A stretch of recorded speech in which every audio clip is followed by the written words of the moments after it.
രാവിലെ പോയി ഡ്യൂട്ടിക്ക് പോകുമ്പോ ആലോചിക്കുന്ന കാര്യമാണ് വൈകിട്ട് ഇനിയിപ്പോ എന്താണ് പരിപാടി. ഷോപ്പിലെത്തിയപ്പോ പിന്നെ ആദ്യം തന്നെ കണ്ടത് നോട്ടീസാണ്. അതോടെ ഹാപ്പി ആയി. കറക്റ്റ് 11:30 ആയപ്പോ തന്നെ ഫയർ ടെസ്റ്റുള്ള വണ്ടി എത്തി. എന്താ പങ്ക്ച്വാലിറ്റി അല്ലേ.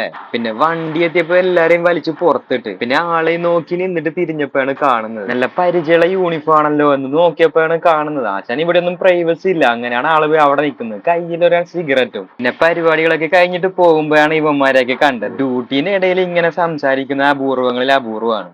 ഇവനെയാണെങ്കിൽ കഴിഞ്ഞൊരു വീഡിയോയില് എയറിൽ വിട്ടിരുന്നത്. അപ്പൊ ഇവൻ പറയുന്നത് എന്താണെന്ന് വെച്ച് കഴിഞ്ഞാൽ ആ എയറിന്ന് ഇറങ്ങിയിട്ട് പകുതി ആയിട്ടുള്ളൂ, നീ വീണ്ടും ക്യാമറയും കൂടെ തന്നെ വന്നിരിക്കുക അല്ലെ. പിന്നെ വൈകിട്ടായപ്പോൾ അബുവിൽ പോയി. അവിടെ പോയി കഴിഞ്ഞാൽ ഫുഡിന്റെ കളിയാണ്. പോകുന്ന വഴിക്കാണ് കണ്ടത് പുതിയൊരു ഷോപ്പ് ഓപ്പൺ ആയി. കയറി നോക്കിയപ്പോഴാണ് നല്ലൊരു ഓഫറും നല്ല കളക്ഷനും. പിന്നെ ഒന്നും നോക്കിയില്ല, ചെക്കൻ 2-3 ഷർട്ടും എടുത്തിട്ട് ഇറങ്ങിയപ്പോഴാണ് ആലോചിക്കുന്നത് വന്ന കാര്യം നടന്നിട്ടില്ലല്ലോ. പിന്നെ എവിടെ പോയി കഴിഞ്ഞാലും ചോട്ടു ഡോർ തുറന്നിട്ട് വെൽക്കം ചെയ്യും. പിന്നെ കേറി മെഡിസിൻ വാങ്ങിച്ചിട്ട് കാര്യങ്ങളൊക്കെ ഒന്ന് ചോദിച്ചറിഞ്ഞപ്പോ അയാൾ നല്ല സൂപ്പർ ആയിട്ട് തന്നെ കാര്യങ്ങളൊക്കെ അവതരിപ്പിച്ചു. സാധനവും എടുത്ത് കാർഡ് അടിച്ചിട്ട് ഞങ്ങള് നേരെ അബുവിലേക്ക് ഫുഡ് കഴിക്കാൻ വിട്ടു. കഴിഞ്ഞ പ്രാവശ്യം പോയപ്പോ ഗീ റൈസ് കിട്ടിയില്ല, അതായിരുന്നു ഞങ്ങളുടെ ഫേവറേറ്റ് ആയി. കേറി ഇരുന്ന് ഇങ്ങനെ ബിരിയാണി തിരിയുന്നതും അറിയുന്നതൊക്കെ കുറെ നേരം ഇങ്ങനെ നോക്കിയിരുന്നു. കേറി ഇരുന്ന് കഴിച്ചോണ്ടിരിക്കുമ്പോൾ ആലോചിച്ച മഹേഷിന്റെ പ്രതികാരം പോലെ അനസിന്റെ പ്രതികാരം. ഫോട്ടോ ആണെങ്കിൽ പിന്നെ ഇതിപ്പോ എങ്ങനെയാ വിളിച്ചിടിയിക്കെന്ന് ആലോചിക്കുമ്പോഴാണ് ഓൻ വന്നത്. ആ സന്തോഷമാണ് മുഖത്ത് കാണും. പിന്നെ കഴിച്ചതിന്റെ മുകളിലേക്ക് ഒരു സുലൈമാൻ ഇല്ലെങ്കിൽ ഒരു മജയില്ല. അങ്ങനെ സുലൈമാനിയുമായി ഞങ്ങള് റൂമിലെത്തി. അപ്പൊ ഇനി അടുത്ത വീഡിയോ കാണുന്നവരെ കൊല്ലും മ്യാ മ്യാ.